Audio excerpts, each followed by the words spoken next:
Welcome, Libra, to the Temple of Consciousness. Please come in. You are now attending your July 2024 Astrology Tarot Forecast. This is going to be a reading that's relevant to you if your sun sign, your moon sign, or your rising sign is Libra. Before we begin the reading, I want to take a few moments just to express my gratitude for those of you who have supported me in my return to YouTube. I had been absent for 6 months, and I do apologize for that absence and for the unfulfilled promises that I made about what I was going to do with the channel. I tried, believe me, I tried, but everything I did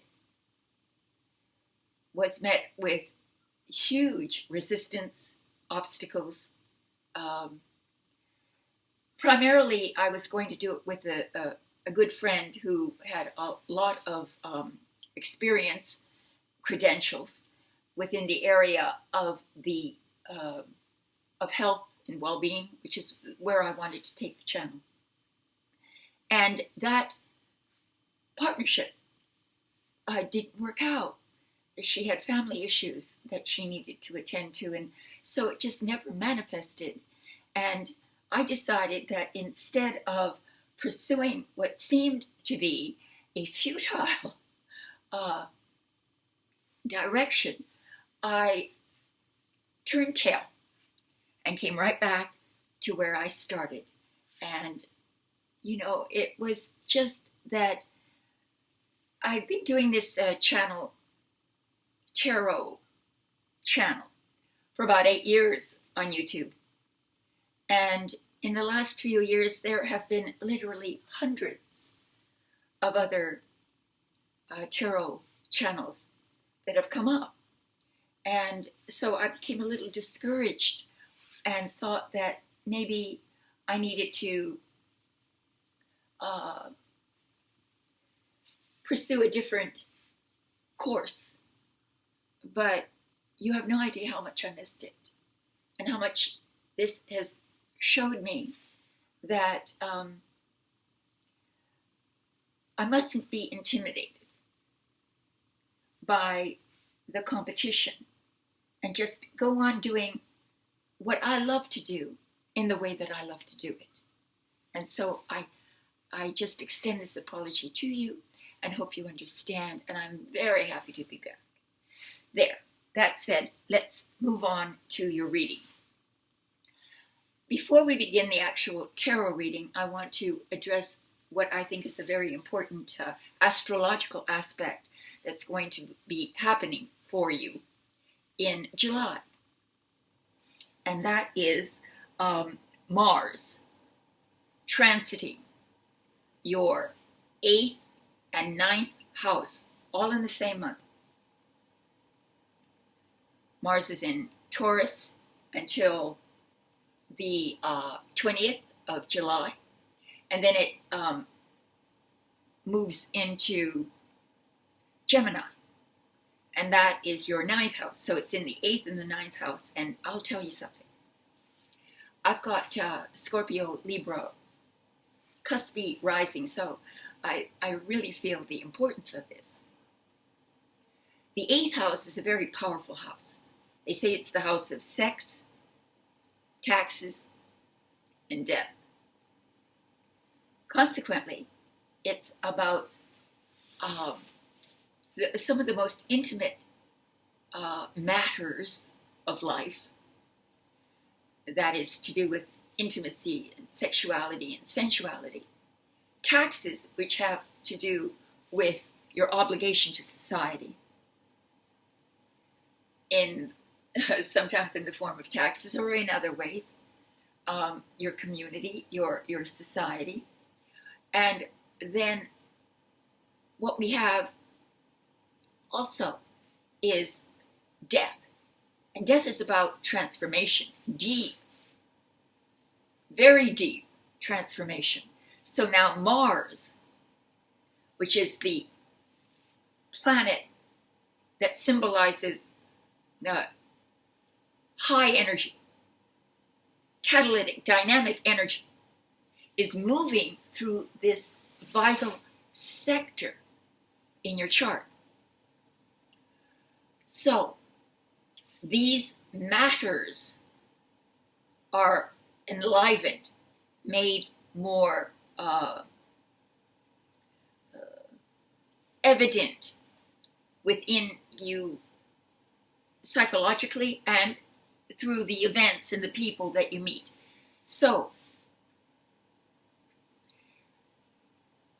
Mars is a symbol of aggressive energy. And it might be that you either get very serious about your social obligation, your partnership, because I may not have mentioned that it's shared resources, the resources that you have that you share with another, or other people's money. So it can represent inheritance. Maybe you feel compelled to write a will, or maybe there's some sort of conflict over shared resources or an inheritance. Or it could be that you are made aware of intimacy issues. And Mars brings it to the forefront so that you need to confront it, or you want to confront it. You've got the urge to confront it. So it's the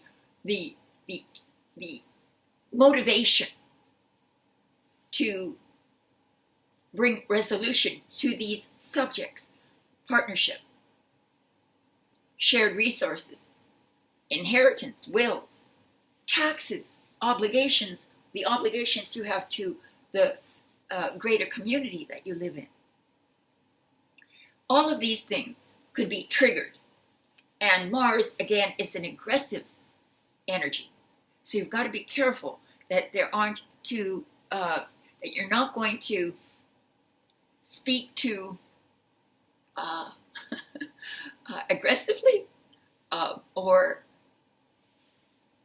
we tend to be very combative, argumentative with Mars in any particular sector. And this is what I feel is probably going to be an important aspect of the first more than half of the month. Then, thankfully, things ease up a bit, because after the 20th, Mars moves into your 9th house, a very different energy. The 9th house is about higher education. It's about travel, broadening your horizons. It's about the meaning of life, really. Investigating the meaning of life. Being interested in deeper subjects of religion and the nature of reality. These things then, perhaps from what has occurred when Mars transited your 8th house, you move into this kind of philosophical attitude towards life. But it's a much more joyful place, because you're growing, learning, not so concerned egoistically as in the 8th house. There's power struggles, ego power struggles that may take place with Mars in that sector. But in the 9th house, we remove ourselves from the flesh and blood aspects of things and move into more of an abstract realm. And in this realm, you try to figure yourself out. You try to figure out the world. You sort of become more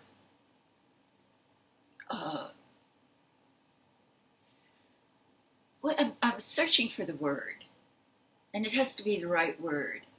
You become much more metaphysical in your attitude, as opposed to worrying about the everyday minutia of life. And this is a good thing. Many people need this, and we don't have enough opportunities in life. We're not encouraged along this line. Now, if it's about travel, travel can give that to you, as travel away from what is familiar to what is unfamiliar often is a wonderful education about how you've been stuck in some sort of ideological trap. Anyway, that's the astrology of the month. Now, I'm going to shuffle the cards a bit, even though they're huge. I'm going to put a little mix into them and maybe reverse a couple of them for your reading. And while I do this, I'm going to ask you for your support and your kind consideration in helping me to alert the algorithms that I'm back. And so if you would like, subscribe, share, all of that, hit the notification bell as well, because I'm going to be posting some yoga classes this week. If you'd like to participate, I've had a few requests for various kinds of yoga classes. If you don't know, if you're new to the channel, I've been teaching yoga for over 50 years. I'm 74, so long time. And I'm also transferring the information that knowledge, wisdom that I've used to help all my students during the years through guided meditations. And I'm going to add a frequency healing to these meditations, and I've made that available as a product as well. So you can support me through my personal and private readings, and there are a few choices that range in subject matter as well as in price, so that you can find one that is appropriate for your needs and for your ability, to support. And I appreciate whatever support you can give, really, from the bottom of my heart. So let's now split and begin your reading with the sound of healing. Here it is. Listen.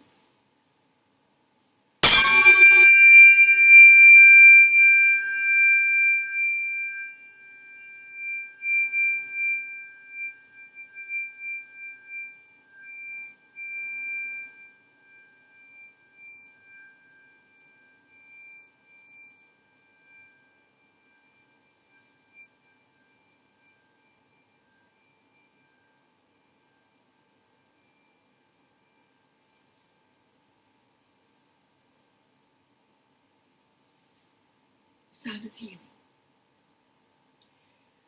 I use the tuning forks, which is my primary healing instrument. They've been calibrated to a specific frequency that heals, deep cellular healing. So I used to sell them, these particular ones with it's 384G and 256C, but since I've been gone, I stopped doing that, and so I would have to reinstate that product. If you're if you would like me to reinstate it, if you want to purchase them, please let me know, and I'll do that for you. All right? All right. So we're ready to begin. This is a 4-card spread. The first card represents the overall energy or mood of the month of July for you, Libra. Well, this is in sync with Mars moving over your 8th house. This is the 5 of Swords. By the way, you're Swords. You're an air card. You can handle this. 5s in numerology and in the tarot represent conflict, power struggles, a hollow victory, a disagreement, because the swords represent the mind, a disagreement, discordance, mental discordance, which can have any kind of cause. But again, if we examine the effects of Mars in the 8th, it becomes obvious that it's in the realm of what I described before as the 8th house attributes. The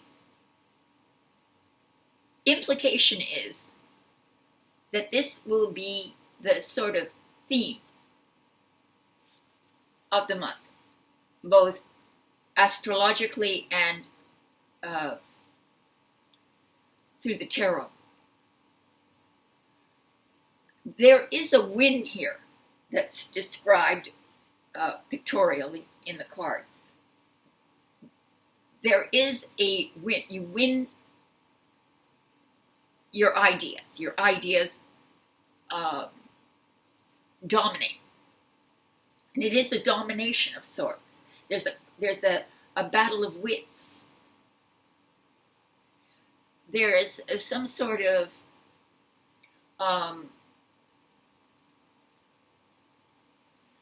feeling that you can overcome a situation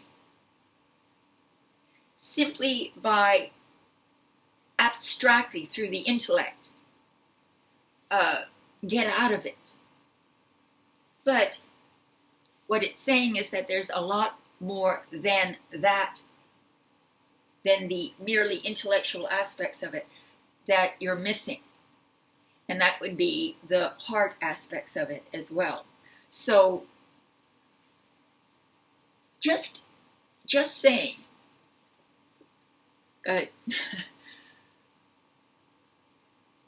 every conflict is an opportunity to learn something and to grow.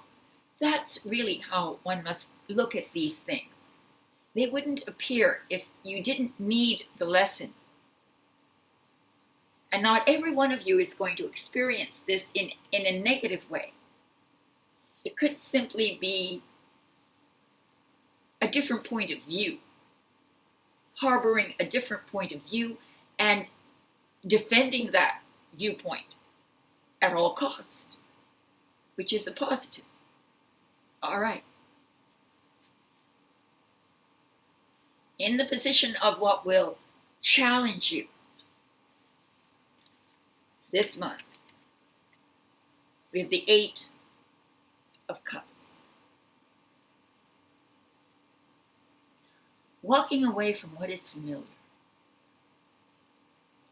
what's given comfort and security, what's known.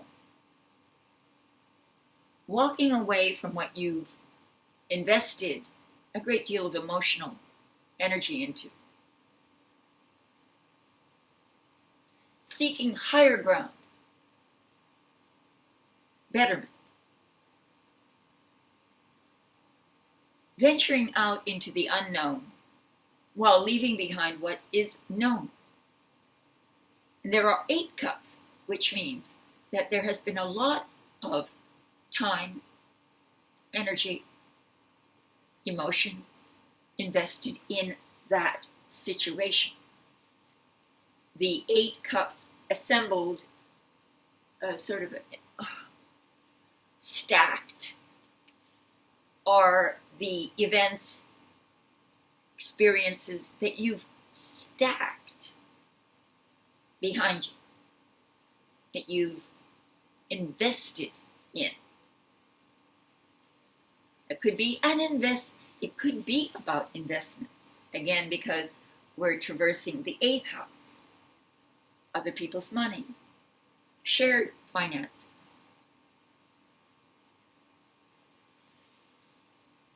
Something needs to be left, be that something in your career, a job, a relationship, a home, a place, anything.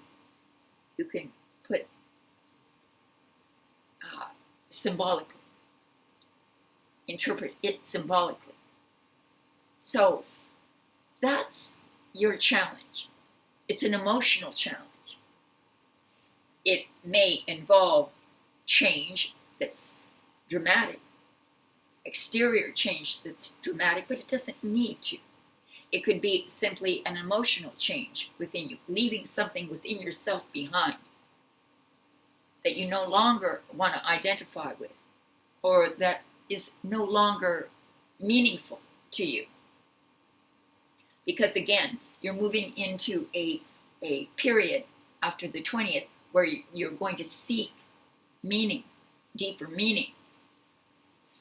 It's sort of like a existential crisis of sorts. It can be dramatic. Yes, it can be dramatic. And Libra, Libras are very rational. They are always seeking balance. They're represented by the scales. And it's only from imbalance that you then feel the urge to rebalance. So there's always this period in which it's the 5 again. 4s, as we were saying, the 5 of Swords, 4s are stability. 5 is the disruption of that stability, which leads to this, then an emotional abandonment of what no longer serves you. That's the idea. All right. Well, it's going to be a heck of an interesting month, Libra, for us. Well, hallelujah. Hallelujah is what I meant to say. Hallelujah. We have the world. The world, one of the most beautiful and incredibly spiritual cards. And remember, I was saying that after the 20th, Mars moves into your 9th house of broadening your horizons, be they geographical or intellectual.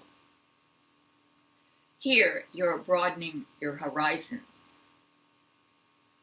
be they intellectual or physical. This is about traveling into the unknown. It's about rebirth. She's about to be reborn. The oval wreath represents the birth canal.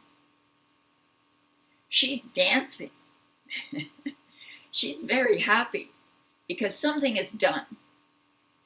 Something's come to an end. And that scarf that wraps around her is representative of the remnants of the past, that still cling to you, that will still cling to you. You just have to remove that last tenacious factor. And then you can be free again, reborn, born into a whole different dynamic, a whole different world of possibilities.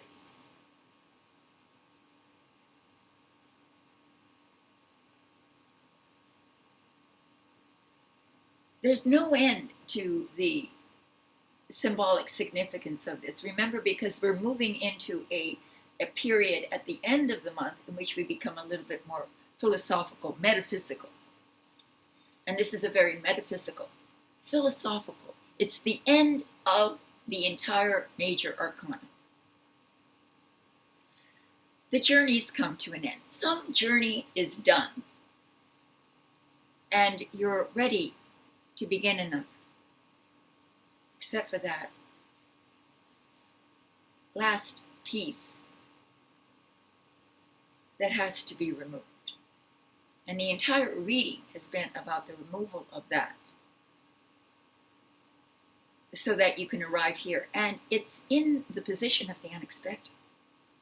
So it might come even as a surprise to you. Maybe that the presence of Mars gives you the fuel to run the course that you need to run, to turn and follow the path that you want to be on. And maybe this is done on such a subterranean, subconscious level that you don't even know the consequences of your actions, your thoughts, your ideas. Because those are the seeds that create the ultimate reality that you live in. This is the fundamental truth that the tarot tries to convey to you. Self-responsibility, becoming responsible for your thoughts, your ideas, your feelings, and not letting things happen to you, but realizing that who you are is what is creating these events, these experiences. So, let's see what the end is.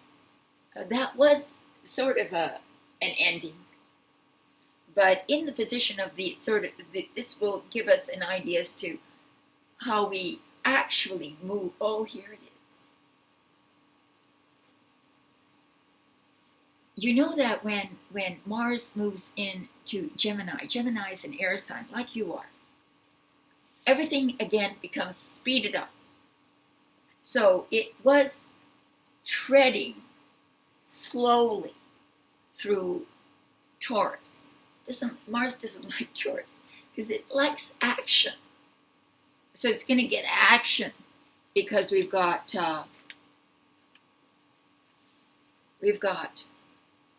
the Knight of Swords. Swords, again, are the mind. And this knight is depicted, he's the fastest knight. There's wind blowing. Everything in this is about action. Nothing is still. And he has his sword, the tip of which you can't see, raised high. So this is aggressive. This is impulsive. I am going to do what I want to do. And I'm going to do it now. And I'm not going to ask questions. I'm just simply going to act. That's the message of the Knight of Swords. He is highly motivated. And he doesn't take no for an answer. He insists upon his rights to do what he wants to do when he wants to do it. that's the sort of character description we can have of the knight. He's, you know, if you're in trouble, you'd want him on your side. He'll fight to the death. And that's what this represents, is this kind of warrior attitude at the end, where you take things into your own hands and you ride at top speed towards your goal, your destiny, your destination. You're reborn rather quickly. Everything nearing the end of the month happens fast. So you're going to like that, because Libras, they like or thrive in stimulated environments. And some people can be stimulated by nature, and others by ideas. Here, there's a mental stimulation as we, again, move into your 9th house. And you are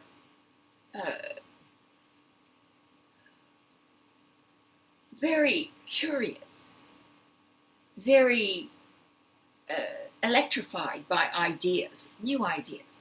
So if you want to learn something, by the end of the month, this is a great time to do it, because you'll be open to new knowledge, new information, and you'll be able to absorb that information very quickly. So anyway, I hope that helps, and thank you very much for your support. If you would like a private reading, I have a variety of them available. I warn you, though, that I'm very honest and direct. So I believe the tarot is one of the greatest instruments for self-understanding, but only if you're willing to look at yourself. So that said, I will see you next time. Thank you for all your support. Namaste. I'll see you next month.